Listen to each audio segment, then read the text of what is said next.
আসসালামু আলাইকুম। আপনাদের সবাইকে শুভ অপরাহ্ন। আমার আসতে একটু দেরি হলো, আপনারা ক্ষমা করবেন। আজকে আমাকে আমাদের প্রেস সচিব রোহিঙ্গা বিষয়ে কিছু কথা বলতে বলেছেন, আপনাদের কিছু আপডেট দিচ্ছি। আপনারা জানেন 2016 সালে মায়ানমার থেকে 2016 সালের অক্টোবর না 2017 এবং অগাস্ট এবং 16 এবং 17 এবং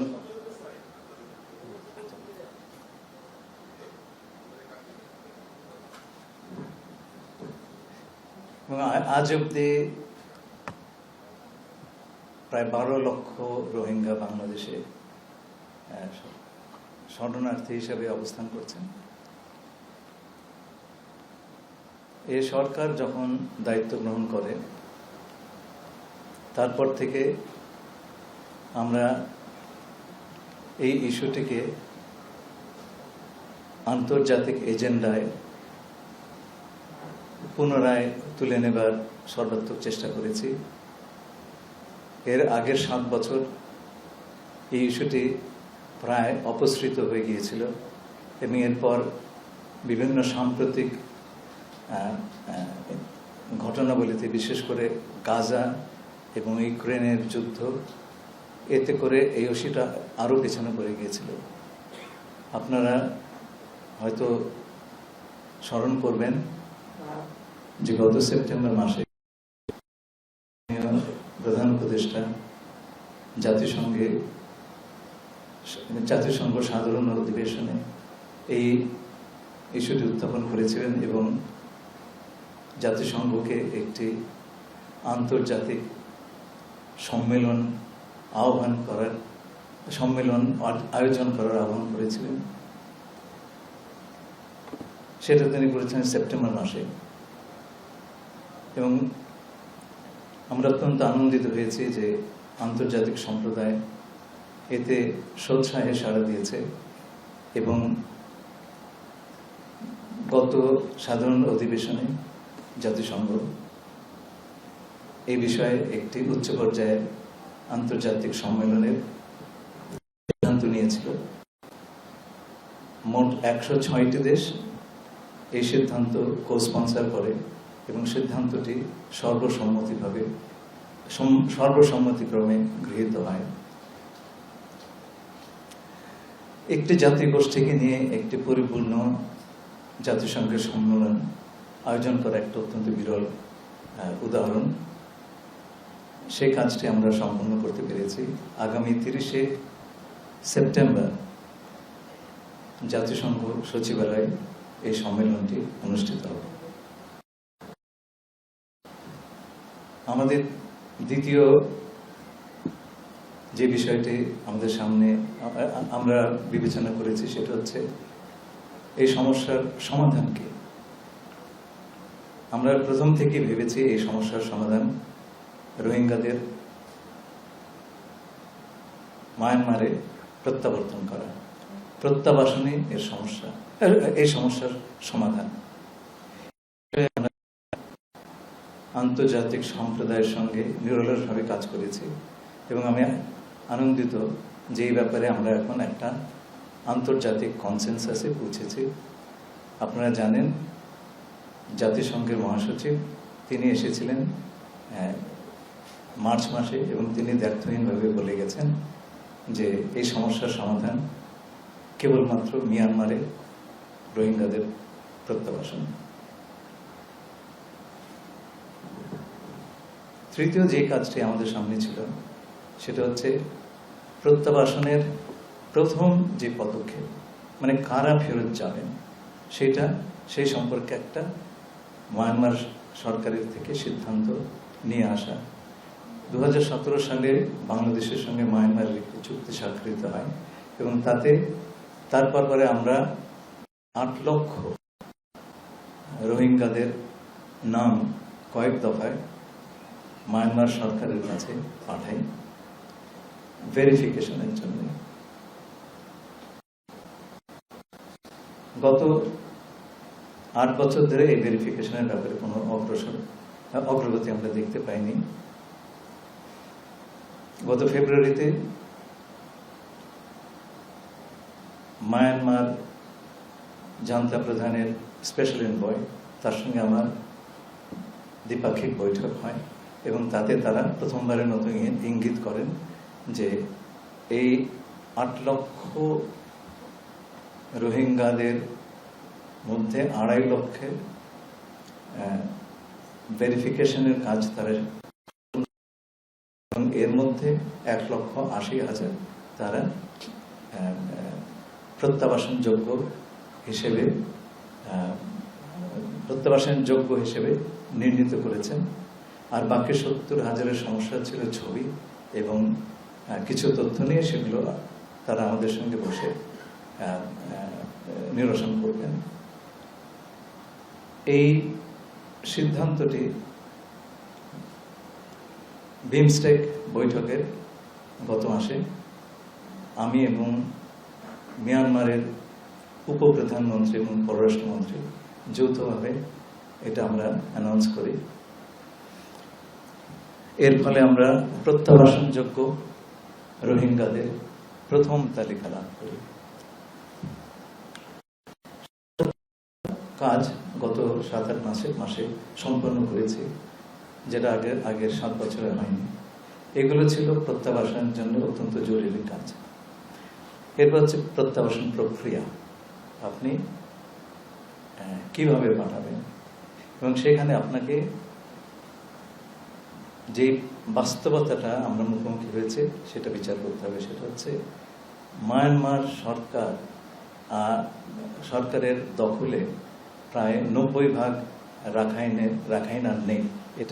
এটার অধিকার নিয়ে নিয়েছেন আরাকান আর্মি, এবং আরাকান আর্মি এবং সেই সাথে মায়ানমার সরকারের সঙ্গে আলোচনা করে এই প্রত্যাবাসন প্রক্রিয়া শুরু করা সম্ভব।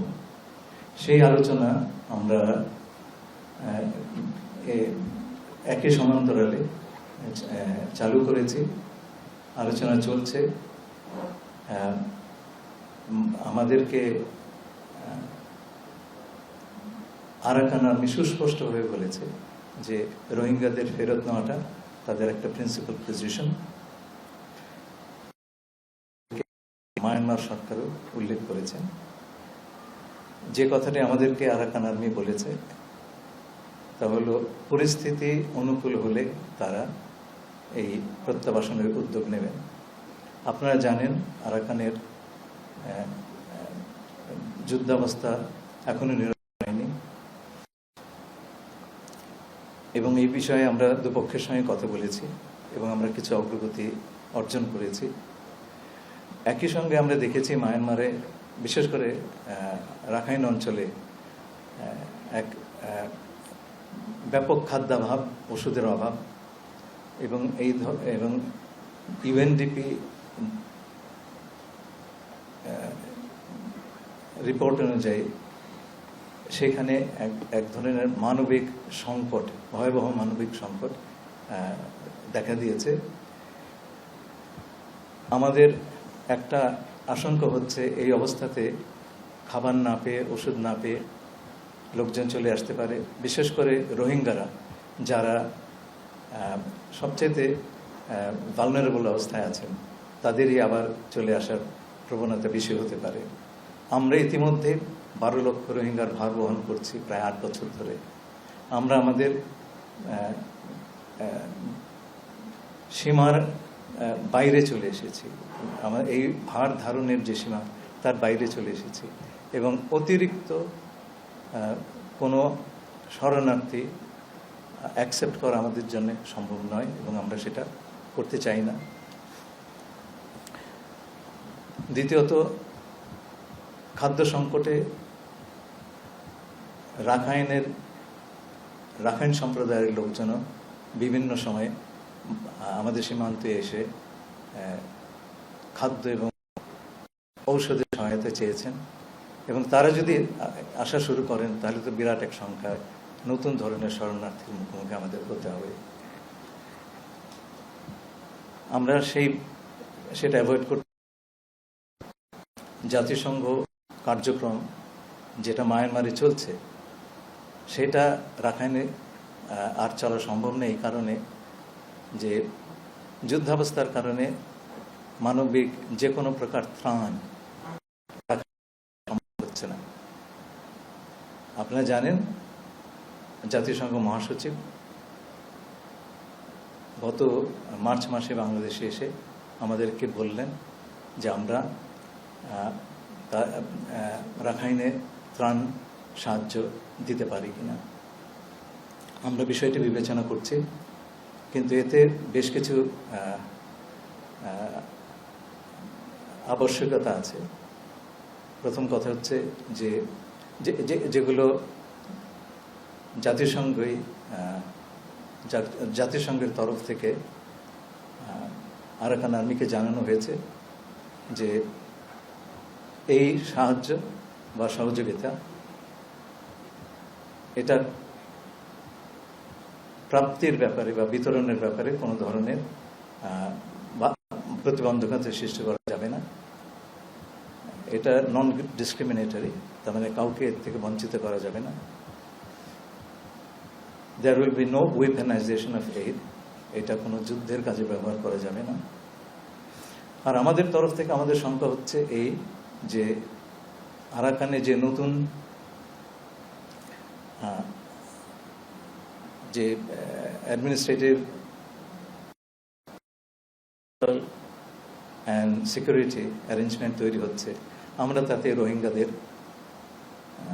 অংশগ্রহণের চিহ্ন দেখছি না।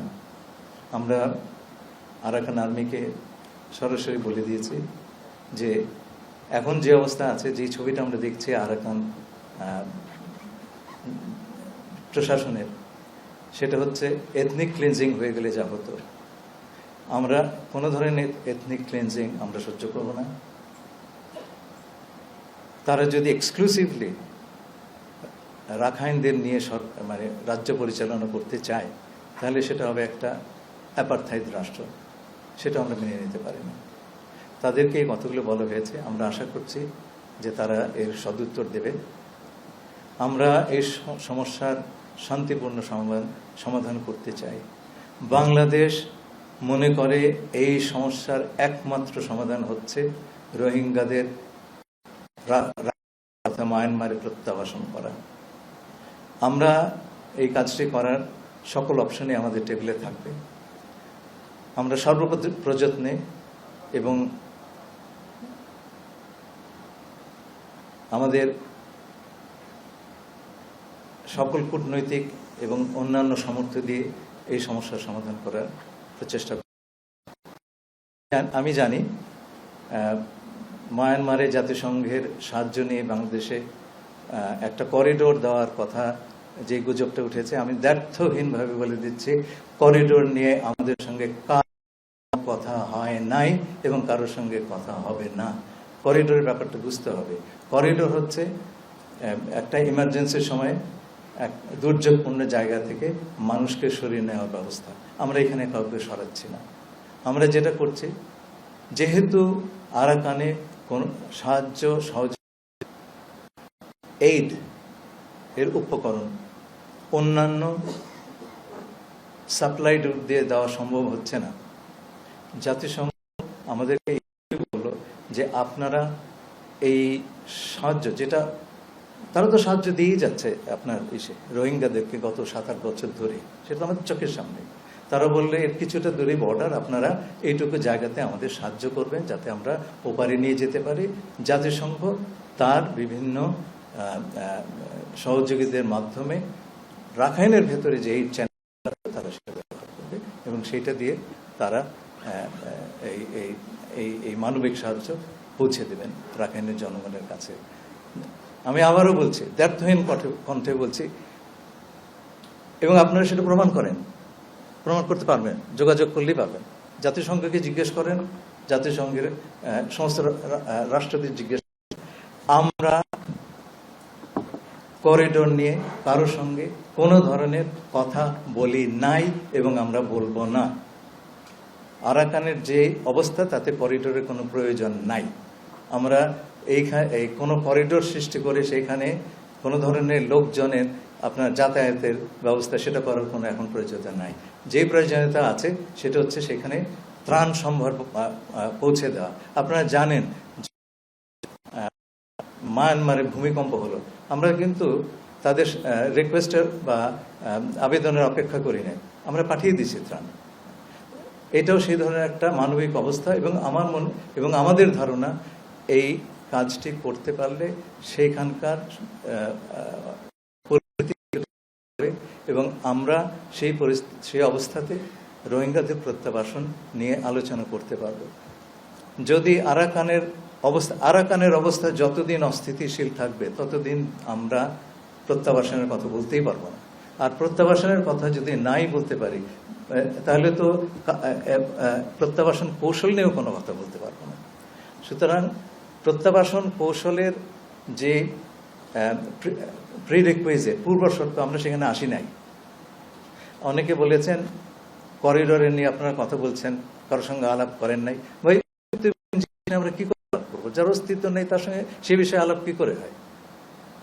আর আরেকটা কথা আপনারা শুনেছেন আমার জাতীয়তা নিয়ে, আমার একটাই ন্যাশনালিটি সিটিজেনশিপ, বাংলাদেশের সিটিজেনশিপ।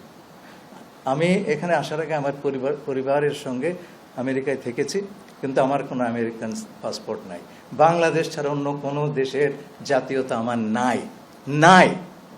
এখন আমাকে যদি বলা হয় যে আপনি জাস্ট বিকজ কেবলমাত্র আমি আমেরিকায় থেকেছি বলে যদি আমাকে বলা হয় আপনি বিদেশি নাগরিক, তাহলে তো কালকে তারেক রহমান সাহেবকে সেই কথা বলতে হয়।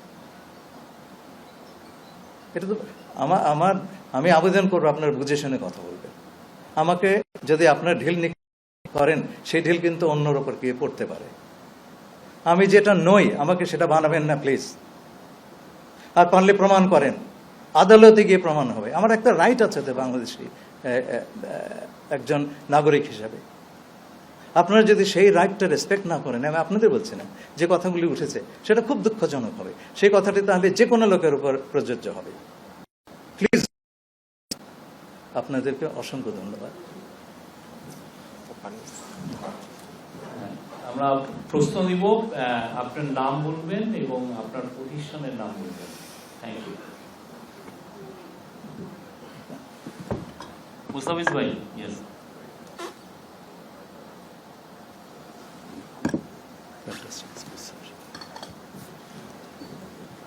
বলতে থাকেন মুস্তাফিজ ভাই। আমি শুনছি।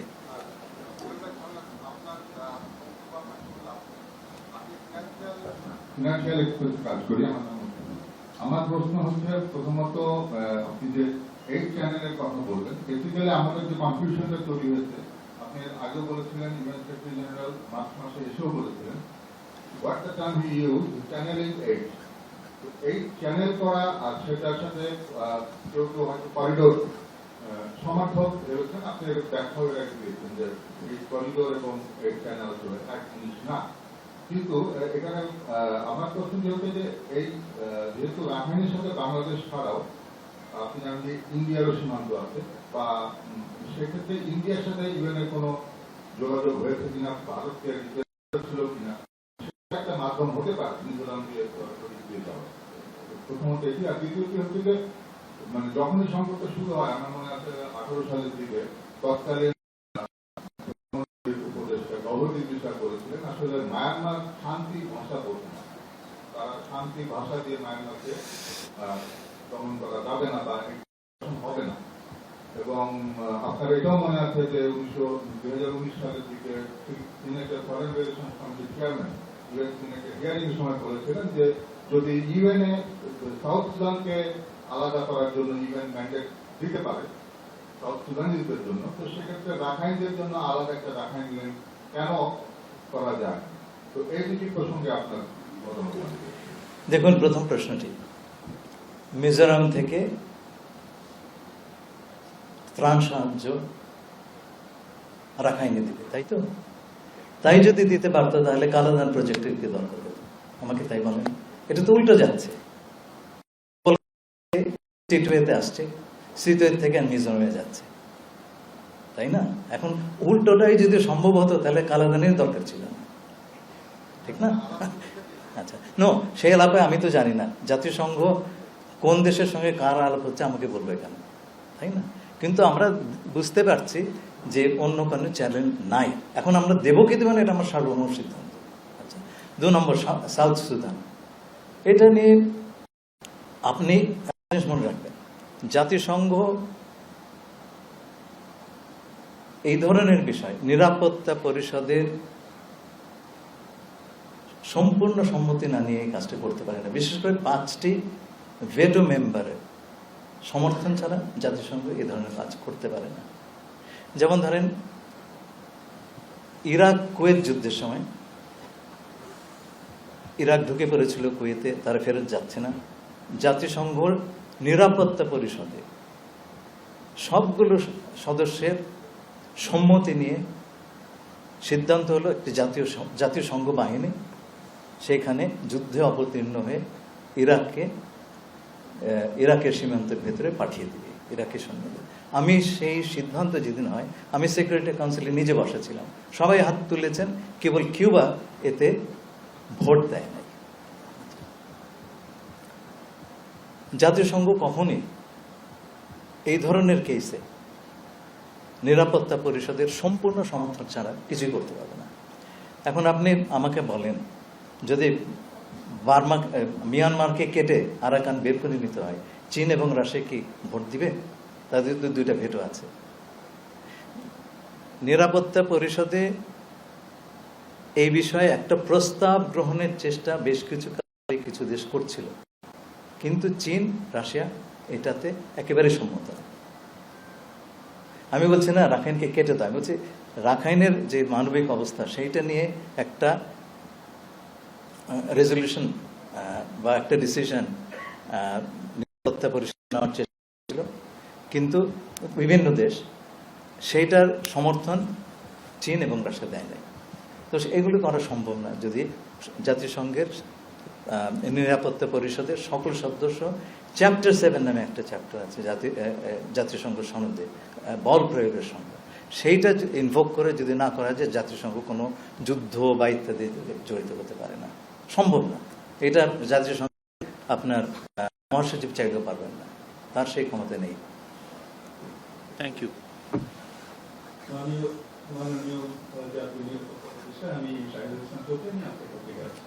আমার 2টো ছোট প্রশ্ন। একটা হলো যে সাধারণভাবে যে তথ্যটা আছে যে এখানে যুক্তরাষ্ট্র সহ পশ্চিমা বিভিন্ন চাপ আছে যাতে দ্রুত আপনার এই পাঠানোর যে চ্যানেলটা এটা চালু হয়। সরকার খুব তাড়াহুড়ো করে চাপের মুখে কোনো সিদ্ধান্ত নিচ্ছে কিনা। দ্বিতীয় যে প্রশ্নটি আমি বুঝতে চাই সেটা হলো যে আপনি মাত্র সিকিউরিটি কাউন্সিলের কথা বলেছেন, এই বিষয়টি কি আপনার সিকিউরিটি কাউন্সিলের সমর্থন দরকার হবে কিনা বা সিদ্ধান্ত দরকার হবে কিনা? ধন্যবাদ। প্রথম কথা হচ্ছে আমেরিকা কেন, আমরা কারো চাপের মধ্যেই নাই, আমরা কারো চাপের মধ্যে নেই, কেউ আমাদের কোনো চাপটা দিচ্ছে না। আমরা সবার সঙ্গে কথা বলছি, আমেরিকা চায়না সেখানে অংশীজন তাদের সবার সঙ্গে কথা বলছি, আমাদের ওপরে কোনো চাপ নাই, যেই জিনিস নাই সেটার ভার তো আমরা অনুভব করতে পারি না, 1 নম্বর। 2 নম্বর, তাড়াহুড়োর কোনো কথা নাই, আমাদের সোজা হিসাব আমাদের সোজা, সেটা হচ্ছে রোহিঙ্গাদের ফেরত যেতে হবে এবং ফেরত গিয়ে তারা যেন আবার আগের 2বারের মতো প্রত্যাবাসিত হয়েছে সেরকম আর ফেরত না চলে আসেন। It has to be a sustainable repatriation. তারা যাবেন এবং সেখানে থাকবেন। সেই কাজটি করতে হলে রাখাইনের যে আপনার প্রশাসন গড়ে উঠেছে, যে সিকিউরিটি অ্যারেঞ্জমেন্ট গড়ে উঠেছে, তাতে যদি রোহিঙ্গাদের উপস্থিতি না থাকে আনুপাতিকভাবে, তাহলে তারা সেখানে যাবেন কেন? তাদেরকে রক্ষা দিবে। ভবিষ্যতে আবার এটা হবে না সেটা গ্যারান্টি কে দিবে? কেউ তো দিবে না। আজকে তারা ফেরত গেলেন, কালকে তাদের আবার একটা জাতিগত নিধন করে ফেরত পাঠালো, সেইভাবে হবে না রে ভাই। This has to be a sustainable repatriation. আমরা বারে এই সমস্ত জিনিস ফাজলামি সহ্য করতে পারবো না। They have to go back, they have to stay there, এবং সেই ধরনের কন্ডিশন তৈরি করতে হবে। সেইটা যদি না করা হয় এবং সেই অবস্থাতে বাংলাদেশেরও কেউ যদি এদের ফেরত পাঠায়, সেটা হবে সাংঘাতিক রকম একটা ইরেসপন্সিবল কাজ।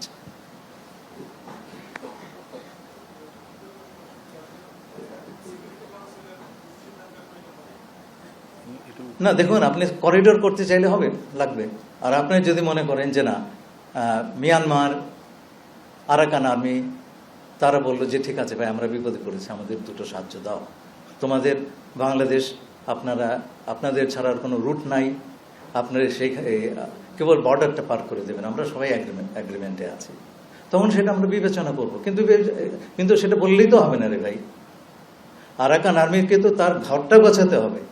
যদি মধ্যে বসে থাকে, অ্যাপারথাইড রাষ্ট্র কায়েম করতে চায়, আমরা কেন সাহায্য দিব রে ভাই? প্রশ্নই ওঠে না। মিশু,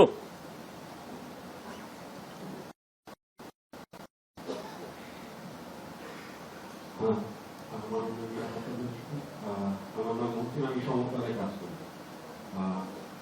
আমার মূলত আপনাকে ইন্টারভিউ করা উচিত, তবে আমি খুব ছোট করে কিছু প্রশ্ন করছি। না না, একটা দুইটার বেশি, অনেকের কোশ্চেন আছে, প্লিজ। খুবই পররাষ্ট্র উপদেষ্টা বলেছিলেন যে একটা সিদ্ধান্ত নিয়েছে সরকার, তো এই নীতিগত সিদ্ধান্ত কি আমরা আদৌ নিয়েছি কি নিয়ে এটি আপনি ক্লিয়ার করবেন। এটি একটা। জাতিসংঘের সাথে আমার যখন কথা হয়েছিল তখন তারা বলেছিল যে এরকম একটা চ্যানেল বা ক্রস বর্ডার অ্যারেঞ্জমেন্ট, মূলত যেহেতু তারা করিডোর বলছেন না, ক্রস বর্ডার অ্যারেঞ্জমেন্টের জন্য আরাকান, মিয়ানমার, বাংলাদেশ সম্মতি প্রয়োজন। এখন সবার যদি সম্মতি প্রয়োজন হয়েই থাকে, তাহলে মিয়ানমার গভর্নমেন্ট কেন হচ্ছে যে তাদের অভ্যন্তরীণ দিয়ে হচ্ছে যে প্রাণ দিচ্ছে না কেন? আর তাও যদি সম্ভব না হয়, তাহলে তৃতীয় পক্ষে এখন মিয়ানমার সরকারের অভিযান আছে, সেখান থেকে কেন দিচ্ছে? কেন সেটা বাংলাদেশের ভিতর থেকে নিতে হবে? এই এভিনিউ গুলো আপনারা হচ্ছেন যে চেক করে দেখেছেন কিনা, এটি একটি প্রশ্ন। এই আর প্রথম কোশ্চেনটা ছিল হলো আচ্ছা, ফরেন অ্যাডভাইজারের সঙ্গে আমার তো রোজ কথা হয়। উনি যেটা বলেছিলেন, উনি করিডোর শব্দটা ব্যবহার করেই কিন্তু নিজেকে কারেক্ট করেছিলেন, পাথওয়ে বলেছেন। মুভ, উনি that was a slip of tongue and you have to give him that. আমার স্লিপ হতে পারে, কিন্তু উনি কারেক্ট করেছিলেন এবং সেই কথাটি আর কখনোই বলেন নাই, এটা কিন্তু খেয়াল করবেন। হ্যাঁ, 2 নম্বর কথা হচ্ছে যে নীতিগত সিদ্ধান্ত হচ্ছে আমরা বিবেচনা করব, এর বাইরে না। আমাদের সবকিছুই দেখতে হবে। আমাদের ভূখণ্ড ছাড়া অন্যভাবে যদি দেওয়া যায় তাহলে সেভাবে যাবে। মিয়ানমারে পর্যন্ত যুদ্ধের কারণে কোনো জায়গা খুলতে চায়নি, তাদের জন্য একটা ট্যাকটিক্যাল বা স্ট্র্যাটেজিক সমস্যা হতে পারে। এখন তারা যদি খুলতে না চায়, আমরা তো জোর করে খোলাতে পারবো না, তাই না? আমার তো স্বার্থ আছে। যদি দলে দলে লোক না খেয়ে আমার ঘরে ঢুকে যায় তো মুশকিলের কথা। আমরা বলছি এইটা হবে আমাদের টার্মসে, আমাদের জাতীয় স্বার্থ রক্ষা করে। যদি আরাকান আর্মি, আবারও বলছে, আরাকান আর্মি যদি এথনিক ক্লিনজিং এর পলিসি তারা চালিয়ে যায়, আরাকান আর্মি রাষ্ট্র সৃষ্টির প্রয়াস করে, আমরা যদি তার ইঙ্গিত দেখি, তাদের সঙ্গে আমাদের কোনো ব্যবসা বাণিজ্য নাই ভাই, হিসাব সিধা।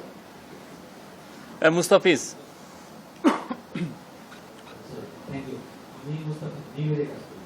আপনি যে প্রসঙ্গটা এনেছেন, আমার একটু জানার আগ্রহ এখানে যে মিয়ানমার গভর্নমেন্টের এই ব্যাপারে সিদ্ধান্তটা কি, তারা অ্যাপ্রুভ করেছে কিনা, আর এই এটা মেডিসিন হোক বা খাদ্য সামগ্রী হোক, এটার কন্ট্রোল কাদের উপর থাকে? আর বাংলাদেশের অনেকেই সিকিউরিটি এক্সপার্টরা বলেছেন এখানে একটা আশঙ্কা থাকে Bangladesh going to be a part to the conflict. এটা আসলে কত সত্য? Thank you. শুনুন, আপনাদেরকে সবিনয় একটা কথা বলতে চাই, সবকিছুই কিন্তু পাবলিক ডিপ্লোমেসির ব্যাপার নয়। কোনো রাষ্ট্রই সবকিছু ডিসক্লোজ করবে না। আপনারা যদি দেখেন সাহায্য সেখানে যাচ্ছে, তাহলে ধরে নেবেন দুই পক্ষের সম্মতি আছে, আপনারা ধরে নেবেন। তাছাড়া আমরাও দিব না, তারাও নিবে না, জাতিসংঘের মধ্যে যাবে না, এটা মনে রাখবেন। জাতিসংঘ হচ্ছে 190টারও বেশি দেশের সংগঠন, তারা এই সমস্ত অ্যাডভেঞ্চারে যায় না, আপনি কোথাও দেখাতে পারবেন না। এক। আর দ্বিতীয় আপনার প্রশ্নটি কি ছিল? কন্ট্রোল। আচ্ছা, পুরো কন্ট্রোল জাতিসংঘ, তারা পুরোটার দায়িত্ব নিচ্ছেন, এমনকি ওপারে গিয়ে যে সেফটি সিকিউরিটি এটা তাদের দায়িত্ব। আমাদের কাজটা হচ্ছে এই বর্ডারটা হচ্ছে একটা পোরাস বর্ডার, সেখানে নানা রকম জিনিস হয়, আমরা চেষ্টা করব বর্ডার কন্ট্রোলটা করতে, যাতে করে তারা জিনিসটা ওপারে নিয়ে যেতে পারে নিরাপদে। এবং আমাদের দেখতে হবে এই প্রক্রিয়াতে কোনো মাদক যাওয়া আসা করছে কিনা, অস্ত্রশস্ত্র যাওয়া আসা করছে না, সেই সিকিউরিটির জিনিসগুলো তো আমাদের দেখতেই হবে, তাই না? আমরা তো কাউকে ফ্রি পাস দিতে পারি না, কোনো সম্ভাবনা নেই। আমরা শুনেন, দুই পক্ষ যদি রাজি হয়, এটা আপনারা একটা ভেবেই দেখেন না, একটা যুক্তি দিয়ে দেখেন, দুই পক্ষ যদি রাজি হয় যে ভাই আমি বিপদে আছি, আমাকে একটু সাহায্য করো, সম্মতি কনফ্লিক্টটা কি করে যাই? আর কনফ্লিক্ট না থামলে তো আমরা যাবই না। আমরা দুপক্ষকেই বলেছি যে যদি আর্মি তার সশস্ত্র কর্মকাণ্ড ওই সময়টুকুতে বন্ধ না করে, এবং মিয়ানমার বিমান বাহিনী যদি এয়ার স্ট্রাইক বন্ধ না করে, কোনো এইড আমাদের এখান থেকে যাবে না। এটা পরিষ্কার করে বলে দেওয়া হয়েছে, এবং এইটা আমি বারে বারে কিন্তু বলেছি, আপনারা ছেপেছেন অনেকে। Any question from this part?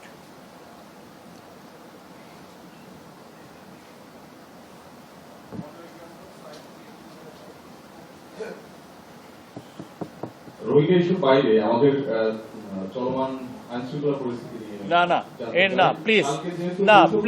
Please ওই বিষয়ে কোনো আলাপ হবে না, এটা রোহিঙ্গার উপরে।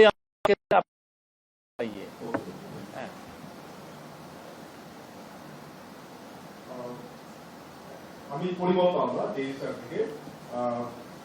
আমরা যেহেতু বিবেচনা করছি, এই কথাটা বলছি, তাহলে ক্রস বর্ডারের মানে আমাদের সীমান্তে ঠিক কোন জায়গা দিয়ে এই ক্রস বর্ডার চ্যালেঞ্জটা হতে পারে, সেটা আমাদের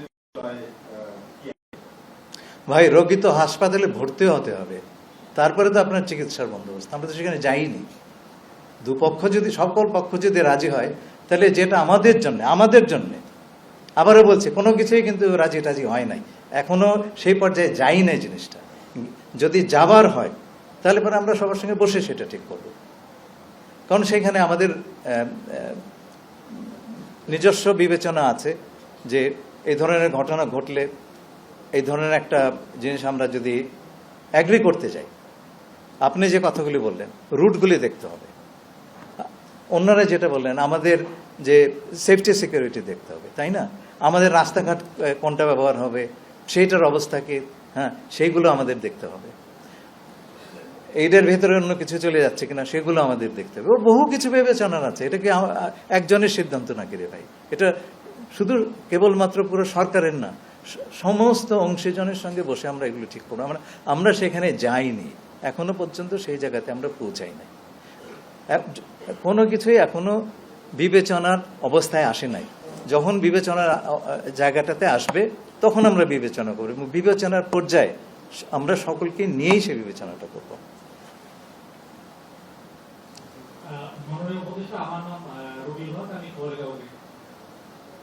আমরা যতটুকু দেখেছি যে আপনি বলেছেন যে আমাদের নতুনভাবে রোহিঙ্গা গ্রহণ করার কোনো সুযোগ আমাদের নাই, অবস্থাও সেখানে 1,20,000 গত 1 বছরের মধ্যে ঢুকে গেছে। এটা কেন ঢুকতে দেওয়া হলো, একটা বিষয়। আর আরেকটা হচ্ছে যে আমরা এতদিন দেখেছি যে মিয়ানমারের কর্তৃপক্ষ এবং কথা এবং এদের প্রতিশ্রুতি কখনো রাখেনি, এটা একেবারে প্রমাণিত।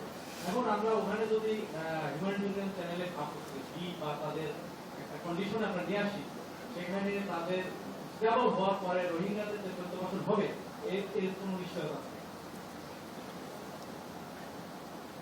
এই যে আপনি যে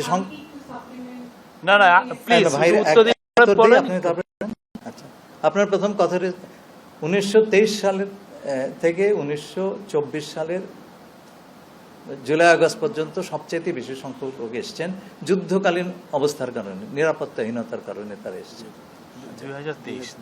2023 থেকে 2024 সালের মাঝে আপনার জুলাই আগস্ট সেপ্টেম্বর এই সময়টাতে। তারপরে কিছু কিছু লোক এসছেন খাদ্যাভাবের জন্যে, আমরা সম্প্রতি কিছু নিউ অ্যারাইভাল তাদেরকে জিজ্ঞেস করেছি, ইনসিকিউরিটির কারণে অনেকে আসছেন এবং খাদ্য ঔষধ ইত্যাদির অভাবে আসছেন। এটা একটা মিক্সড পিকচার, কিন্তু আগের যে ওই সময়টাতে যে বিশাল ফ্লো, সে ধরনের কিছু এখন হচ্ছে না। যাও হচ্ছে সেটাও আমাদের জন্য অ্যাকসেপ্টেবল না। সেই কথাটি আমরা পরিষ্কার আরাকান আর্মির কাছে বলেছি। আমরা একটা সীমার কাছে এসে গেছি এবং তারা যে প্রতিশ্রুতি আমাদেরকে দিয়েছে যে রোহিঙ্গা যাতে আর বাংলাদেশে না আসে তার চেষ্টা তারা করবেন, আমরা সেটা প্রমাণ করতে চাই। সেই আর মনে রাখবেন, আমাদের এই আলোচনাগুলো আমরা প্রধানত জাতিসংঘকে মাঝে রেখে করি। আমরা একটা এস্টাবলিশড স্টেট, বিভিন্ন আন্তর্জাতিক চুক্তি ইত্যাদির মাধ্যমে আমরা আমাদের অ্যাকাউন্টেবিলিটির একটা ব্যাপার আছে সারা দুনিয়ার কাছে। একটা নন স্টেট অ্যাক্টরে সেটা নাই। সেই কারণেই আমরা জাতিসংঘকে মাঝে রেখে এই আলোচনাগুলো করছি। আমরা তাদের বিশ্বাসযোগ্যতা পরীক্ষা সবসময় পর্যবেক্ষণে রাখব। যখন আপনি যে কোনো একটা আলাপে যান, আমি কোনো কারো সম্পর্কে ঢালাও মন্তব্য করতে চাই না। যতক্ষণ না পর্যন্ত বিশ্বাসভঙ্গের কারণ দেখছি ততক্ষণ পর্যন্ত আমরা কাউকে বিশ্বাসভঙ্গকারী বলবো না। এইভাবে নেগোসিয়েশন হয় না।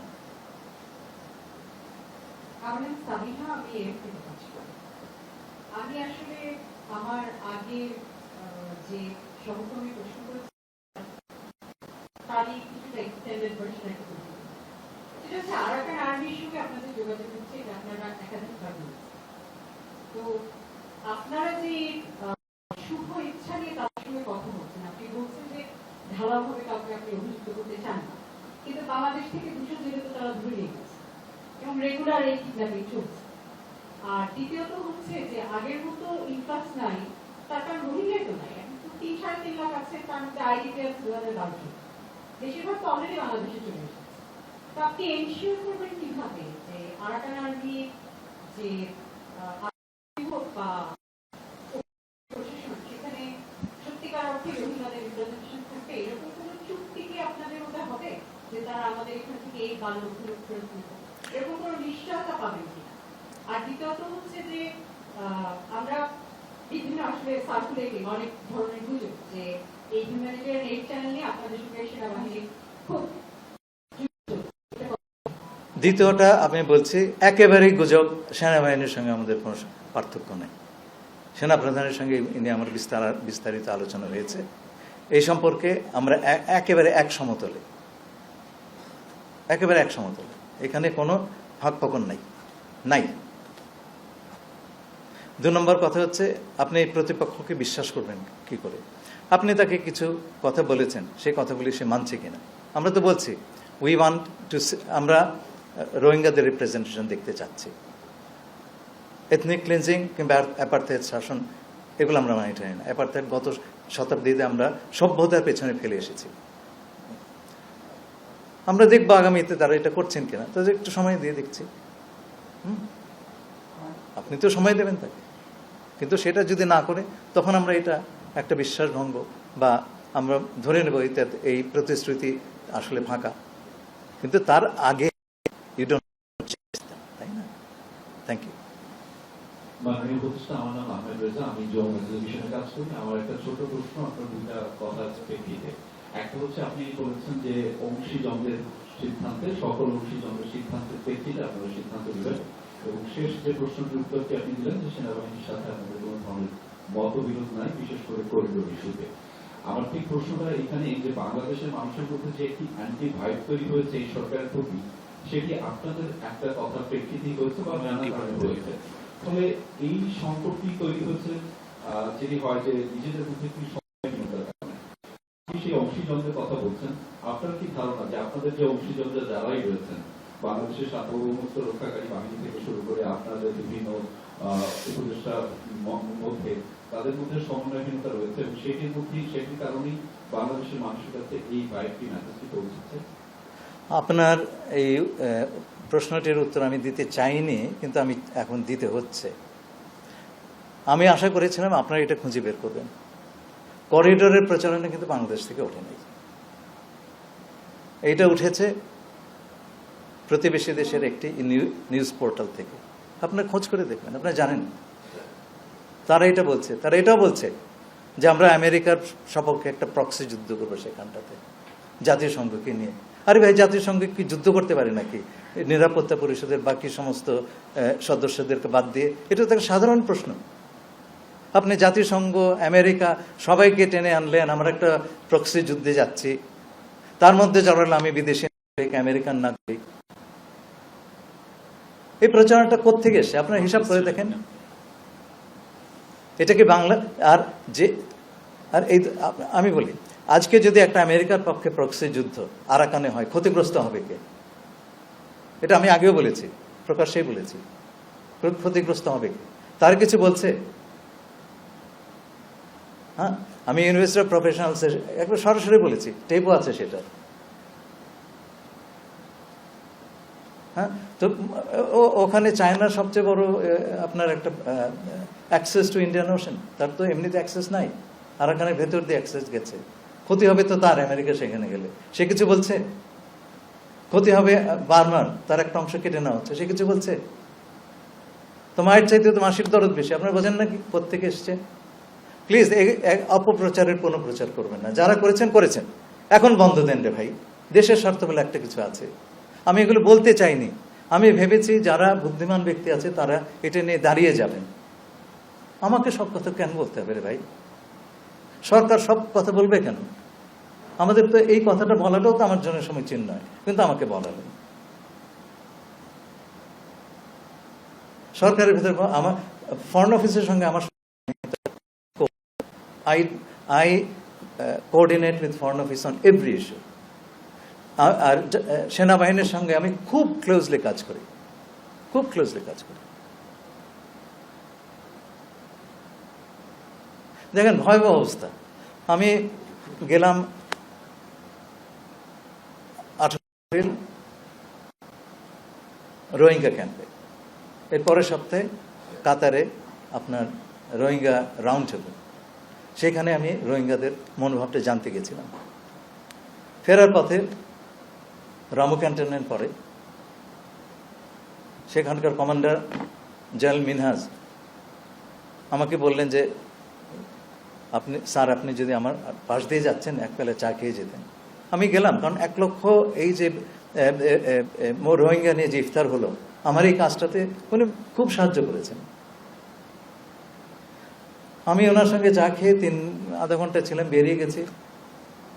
প্লেনে চড়ে বাড়িতে বসতে বসতে সেই পোর্টালে যে আমি নাকি তার সঙ্গে দেখা করতে গেছি এই প্রক্সি যুদ্ধের বন্দোবস্ত করার জন্য। ভাই কি অবস্থায় আছে আপনারা বোঝেন? কতগুলো চোখ আমাদেরকে প্রতিনিয়ত তাড়া করে, এর অবস্থাতে আমাদের কাজ করতে হয়।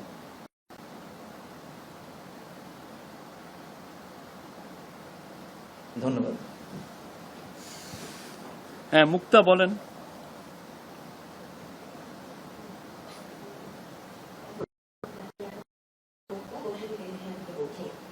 আপনার লাস্ট যে উত্তরটা সেটা দিয়ে আমি কোশ্চেন করতে চাই যে আপনি মিয়ানমার যদিও আমাদের প্রতিবেশী, তারপরে হচ্ছে রোহিঙ্গাদের আমরা ভার বহন করছি 8 বছর, হচ্ছে যে আমরা মিয়ানমারকে বিশ্বাস করতে চাই। গেল 8 বছরও কিন্তু আমরা এটাই দেখেছি যে বিগত সরকারও কিন্তু বলেছে যে আমরা বিশ্বাস করতে চাই রোহিঙ্গা প্রত্যাবাসন, এবং টাইম তারা দিয়েছে যে রোহিঙ্গা প্রত্যাবাসন 2018 সালে যে চুক্তিটা হয়েছে সেই চুক্তিতেও বলেছিল ফেব্রুয়ারিতে তাদের ফিরে যাওয়ার কথা ছিল, তখন আমরা দেখি ফেরত যায়নি। এখন পর্যন্ত একজন রোহিঙ্গাকে আমরা ফেরত পাঠাতে পারিনি। আপনিও বলছেন তাদেরকে বিশ্বাসের কথা। প্রশ্নটা করেন প্লিজ। এই ক্ষেত্রে আমি একটু জানতে চাই বিশ্বাসের টাইমটা আসলে কতদিনে আমরা রোহিঙ্গাদের ফেরত পাঠাতে পারবো, এটা একটা কোশ্চেন। আরেকটা হচ্ছে আপনি যেটা বলছিলেন যে এই চ্যানেলটা আসলে কোনো ধরনের মাত্র কথা হয়েছে, এটা নিয়ে কোথায় রুট হবে, কে আসলে দেখবে, এগুলো নিয়ে তেমন কোনো আলোচনা হয়নি। তার মানে এটা কি জাতিসংঘ শুধু মুখে মুখে প্রস্তাব দিয়েছে কিনা, এইটার হচ্ছে অবস্থা কি, তারা কি লিখিত কোনো প্রস্তাব দিয়েছে কিনা? আর জাতিসংঘের সঙ্গে কথা হয়েছে, তারা বলেছে যে আমরা বোধ পক্ষের সঙ্গে কথা বলে দেন হচ্ছে সিদ্ধান্ত নেওয়া হবে। এইটা আসলে কোন পর্যায়ে আছে, যে কোন দিকে রুট হবে, কার তত্ত্বাবধান হবে, কিংবা কোনো কিছুই এখন পর্যন্ত ঠিক হয়নি। এই বিষয়টা যদি একটু স্পষ্ট করতেন কোন পর্যায়ে আসলে আছে। আচ্ছা, আপনার প্রথম প্রশ্নের জবাব দিই। আপনি কি সত্যি সত্যি মনে করেন যে আমরা দায়িত্ব নেওয়ার আগে there was any serious effort on the part of the government of Bangladesh to resolve this issue? বাংলাদেশের তরফ থেকে এমন কোনো বিশ্বাসযোগ্য উদ্যোগ নেওয়া হয়েছিল কিনা 7 বছরে রোহিঙ্গাদের প্রত্যাবাসনে? ইস্যুটা তো মরেই গেছিল ভাই, ইস্যুটা মরে গেছিল, সেটাকে টেনে তুলতে হয়েছে। এমনি এমনি ইউনাইটেড নেশনস দিয়ে দিবে? কতটুকু শ্রম ব্যয় করতে হয় বোঝার চেষ্টা করেন। তারপরে এই কনসেনসাস যে ফেরত যাওয়াটাই হচ্ছে একমাত্র সমস্যা, গ্লোবাল কনসেনসাস আকাশ থেকে পড়েনি ভাই। এই যে 1,80,000 গত 7 বছর আনতে পেরেছে নাম্বারটা তো দিয়েছে 6 বছর আগে, আর 8 লক্ষের হিসাব আনতে পেরেছে। সুতরাং বিশ্বাস অবিশ্বাসের কথা ওইভাবে বলবেন না। আমাদের তরফ থেকেই তো উদ্যোগ ছিল না কেন সেটা আমি আর বিস্তারিত বলবো না, আপনারা ভেবে নেবেন। সব প্রশ্নের উত্তর আমার কাছে নাই। আচ্ছা, 2 নম্বর কথা, ফেব্রুয়ারিতে আমার সঙ্গে বৈঠক হয়েছে মিয়ানমারের। তারা বলেছে 1,80,000 তারা এটা পাবলিক করবে। আমার সঙ্গে করলো 2 মাস পরে করলো, তো সেটা কথাটা তো রাখলো। তারপরে আমি অবিশ্বাস করে বসবো? বিশ্বাসযোগ্যতাটা প্রমাণ করতে হয় কাজের মাধ্যমে, এর জন্য সময় লাগে। চট করে আপনি বলতে পারেন না যে আমি ওকে আমি বিশ্বাস করি না। এইভাবে ডিপ্লোমেসি হয় না রে ভাই। It's a very very these things will have to be very very carefully handled. Thank you any. আমরা শেষ করব, আমাদের আরেকটা প্লিজ। না মিশু, আপনার কোশ্চেন হয়েছে। না লাস্ট কিছু না, আমি জাতিসংঘে শুনুন, আমি একটা কথা বলি, জাতিসংঘের কোনো কাজই লিখিত হয় না unless there is an agreement. আমি তো ওখানে অনেক বছর কাজ করেছি। কোনো এগ্রিমেন্ট না হলে সকল পক্ষের সম্মতি এবং কিভাবে এইগুলো মোটামুটি যতক্ষণ না পর্যন্ত চূড়ান্তভাবে নির্ণীত হবে ততক্ষণ পর্যন্ত কিছুই লিখিত হবে না। Thank you. আমার মনে হয় শেষ না, আমাদের আরেকটা প্রেস কনফারেন্স। বলুন। আচ্ছা বলেন। স্যার, আমি মোস্তফা মল্লিক, আমি চ্যানেলে আছি। দীর্ঘদিন ধরে পরিচিত প্রশ্ন করলেই ফিরে যাবে না সেটা আমি বলছি, কিন্তু গোয়েন্দা সংস্থার স্পষ্ট কিছু প্রত্যেক বছরই তারা রিপোর্ট দেয়। আমাদের পার্বত্য অঞ্চলে কমপক্ষে 2জন উপজেলা চেয়ারম্যান আছে যারা আসলে তাদের পূর্বপুরুষ বাংলাদেশে এসেছিল, তারা রোহিঙ্গা, এবং এখন তারা সরাসরি রাজনীতির সঙ্গে অংশ নিয়েছে। গেল সরকারের সময়ে তারা প্রতিদ্বন্দ্বিতাও করেছে, এবং তৃণমূল এরকম সংখ্যাটা অনেক। এবং আমাদের যেমন আদমশুমারি হয়, জনশুমারি হয়, আপনি প্রশ্নটা করেন প্লিজ। ওদের ওরা হয় না। অর্থাৎ আপনারা যে একটা ফিগার দিচ্ছেন 12 লক্ষ, ভেতরে কি আসলে 12 লক্ষ আছে নাকি সারা দেশে তারা ছড়িয়ে গেছে? মানে এটা কতটা জটিল ক্রাইসিসের মধ্যে আমরা আছি, এই বিষয়টা যদি একটু বলতেন। আমি যেটা জানি যে তারা এখন তো বরগুনায়ও চলে গেছে, পূর্বখালীতেও চলে গেছে, আসলে অবস্থাটা কি? দেখুন, রোহিঙ্গাদের সংখ্যা কত এইটা রেজিস্ট্রেশন এবং এটার বায়োমেট্রিক্স ডেটা ভেরিফিকেশন এটা করে ইউএনএইচসিআর, তারা সেটা করে থাকেন। এবং রোহিঙ্গারা এখন এটা কিন্তু 12 লক্ষ লোক একটা ক্যাম্পের ভেতরে থাকে। সেই ক্যাম্প থেকে 2-4 জন যদি বেরিয়ে যায়, কোথাও চলে যায়, সেটা নিরূপণ করা আমাদের জন্য কঠিন। এবং যেটা হয়েছে খুব দুঃখজনক, যেটা ইউএনএইচসিআর এর সঙ্গে আমাদের একটা এমওইউ ছিল, এখনো আছে, মেমোরেন্ডাম অফ আন্ডারস্ট্যান্ডিং। তাতে বলা হয়েছে রোহিঙ্গাদের যে বায়োমেট্রিক ডেটা, ছবি, এগুলোর মালিক হচ্ছে বাংলাদেশ এবং ইউএনএইচসিআর, কাস্টোডিয়ান হচ্ছে বাংলাদেশ এবং ইউএনএইচসিআর। 7 বছর ধরে আমরা যে মালিকানা দাবি করি নাই, ইউএনএইচসিআর এর কাছ থেকে আমরা কোনো ডেটাই চাই নাই। ইলেকশন কমিশনের সঙ্গে আমার আলাপ হলো, আমি তাদের জিজ্ঞেস করলাম আপনাদের ডেটাবেজের সঙ্গে রোহিঙ্গা ডেটাবেজের যোগাযোগ আছে কিনা। তারা বললেন এই কথা তো কেউ বলে নাই। এটা না হলে পরে আপনি কি করে জানবেন জাতীয় পরিচয়পত্রে রোহিঙ্গা নাই? আপনি কি করে বলবেন পাসপোর্ট নিয়ে যায়নি বা ভোটার লিস্টে নাম ওঠে নাই? এই কাজই তো করে নাই ভাই। এখন সেই কাজটা আমরা শুরু করেছি। এখন এই বায়োমেট্রিক ডেটা যেটা বলেছি আমরা সেটার মালিক, and we are sovereign, you are not. Data দিতে হবে, ডেটা দিয়ে এখন তারা দেবে, সেই ডাটাটা আমরা উপযুক্তভাবে, ভাই দেশের ভেতরে যে কি অবস্থা বলে বোঝাতে পারবো না। This is one of the problems, right? কেউ এটা নিয়ে কথা বলে না। আমি আপনাকে ধন্যবাদ দিচ্ছি, আপনি বললেন, এইটাও আমাদের নিরসন করতে হচ্ছে। এখন এই ডেটা বেস, আমাদের ডেটা বেস, তখন আমরা বুঝতে পারবো যে এটা যদি ইন্টারঅপারেবল হয়, আমরা সঙ্গে সঙ্গে বুঝতে পারবো যে আমাদের জাতীয়, মানে রোহিঙ্গা বেজের কোনো কিছু আমাদের জাতীয় ডেটা বেজে ঢুকে গেছে কিনা আমরা বের করে ফেলবো তখন। It's very simple. মিশু, কিন্তু এই কাজটি হয় না। মিশু আবার নিচ্ছি, আবার একটা কোশ্চেন। একটাই কোশ্চেন ছোট, সেটা হচ্ছে যে আপনি বলছিলেন যে সেখানে একটা ফেমিন লাইফ সিচুয়েশনের কারণে আমাদের বর্ডারে ইতিমধ্যে হচ্ছে যে বেশ কিছু রাখাইনি অন্যান্য জাতিগোষ্ঠীর লোকজন এসেছে, প্লাস হচ্ছে একটা আসার সম্ভাবনা আছে। তো আমার কোশ্চেনটা হচ্ছে যে আমরা দেখি যে প্রতি বছর জিআরপি ঘোষণা করা হয় খুব হঠাৎ করে, সেইখানে জাতিসংঘ এখন পর্যন্ত গত 8 বছরে কখনোই সম্পূর্ণ ফান্ড জোগাড় করতে পারেনি। তো রাখাইনে ওইখানকার মানুষদের জন্য যে তারা যে ত্রাণটি নিয়ে যাবে সেটা সম্পূর্ণ দিতে পারবে কিনা। আমার উদ্বেগের জায়গাটি হচ্ছে যে যদি তারা প্রপার ত্রাণ সেখানে দিতে না পারে, তাহলে দেখা যাবে যে উৎস থেকে ত্রাণ আসছে সেই দিকে ওই দিককার মানুষগুলো ছুটে চলে আসবে।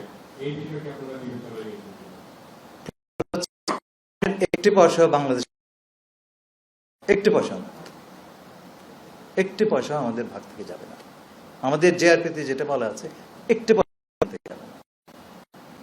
রোহিঙ্গা ঋণের ত্রাণের সামান্যতম অংশ ওখানে যাবে না। It's a completely different arrangement. যদি হয়, এটা কিন্তু বিশাল এক যদি। আর 2 নম্বর জেআরপির কথা বলে যে